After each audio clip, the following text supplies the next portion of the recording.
ima jedna tvoja misao, a sad ću je na neki način parafrazirati, a to je da odluke koje moramo donositi u životu, kaže Petra Brzović, neka se vode jednostavnim pitanjem koje ću postaviti onoga dana kada budem napuštao ovaj svijet. Da.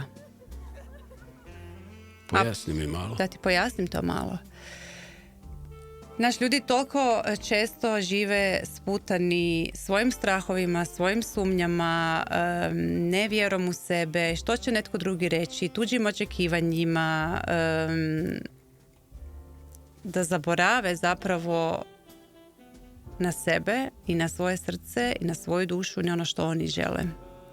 I često ljudi ne izjave ljubav nekome jer ih je strah kako će ta druga osoba reagirati. Često ne izađu iz braka koji nije dobar za njih jer nemaju hrabrosti ili ih je strah šta će biti ako se rastanu.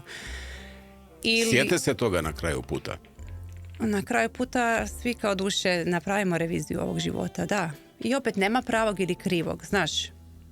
Vrijeme je relativan pojam. Opet mi možemo dalje učiti tu lekciju u nekom drugom životu.